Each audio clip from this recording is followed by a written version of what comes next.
రష్యాలో భారత ఎంపీలకు గండం తప్పింది. మాస్కోలో డ్రోన్ అటాక్ జరగడంతో ఆ దేశం ఒక్కసారిగా షేక్ అయింది. ఎంపీ కనుమలి నేతృత్వంలోని దౌత్య బృందం రష్యాకు వెళ్లిన సమయంలో ఈ దాడి జరిగింది. ఎంపీ కనుమలి టీం ఎయిర్పోర్ట్ కు వెళ్లక ముందే డ్రోన్ దాడులు జరిగాయి. భారత ఎంపీలంతా సురక్షితంగా ఉన్నట్లు అధికారులు వెల్లడించారు. భారతీయ ఎంపీలకు రష్యా భద్రతా దళాలు టైట్ సెక్యూరిటీ కల్పించాయి. ఈ దాడికి గల కారణాలపై రష్యా భద్రతా దళాలు దృష్టి సారించాయి. పహల్గాం దాడి పాకిస్తాన్ ప్రోద్బలంతోనే జరిగిందని ఎండగట్టేందుకు రష్యాకు డీఎంకే ఎంపీ కనిమొలి నేతృత్వంలోని అఖిలపక్ష బృందం పర్యటిస్తోంది.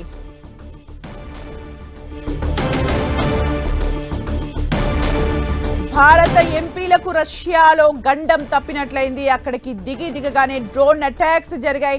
అయితే మాస్కోలో డ్రోన్ అటాక్స్ జరిగాయి. వెంటనే అప్రమత్తమైన రష్యా సిబ్బంది పటిష్టమైన భద్రతను ఏర్పాటు చేసింది. పహల్గాం దాడి తర్వాత పాకిస్తాన్ ను ఎండగట్టేందుకు భారత దౌత్య యుద్ధం చేస్తోంది. అందులో భాగంగా రష్యాకు వెళ్లిన బృందం పైన డ్రోన్ అటాక్ జరిగింది. వెంటనే అక్కడ రష్యాకు సంబంధించిన సెక్యూరిటీ వెంటనే టైట్ సెక్యూరిటీని ఏర్పాటు చేయడం జరిగింది.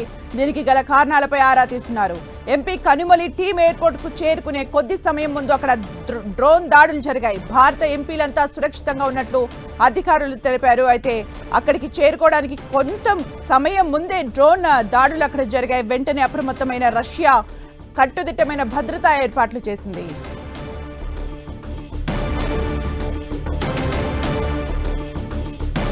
రష్యాలో భారత ఎంపీలకు గండం తప్పింది. మాస్కోలో డ్రోన్ అటాక్ జరిగింది.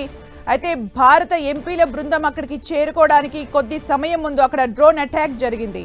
పహల్గాం దాడి తర్వాత పాకిస్తాన్ ను ఎండగట్టేలా భారత్ దౌత్య యుద్ధం చేస్తోంది. అందులో భాగంగా రష్యాకు వెళ్లింది టీం. పాక్ ను ఎండగట్టేందుకు రష్యాకు వెళ్లిన ఎంపీ కనిమొలి టీం అక్కడికి చేరుకోవడానికి కొంత సమయం ముందు అక్కడ డ్రోన్ అటాక్ జరిగింది. అయితే డ్రోన్ అటాక్ జరిగిన వెంటనే రష్యా కట్టుదిట్టమైన భద్రతా ఏర్పాట్లు చేసింది. టైట్ సెక్యూరిటీ చేసింది. ప్రస్తుతం అందరూ క్షేమంగా ఉన్నట్టు కూడా అధికారులు తెలిపారు.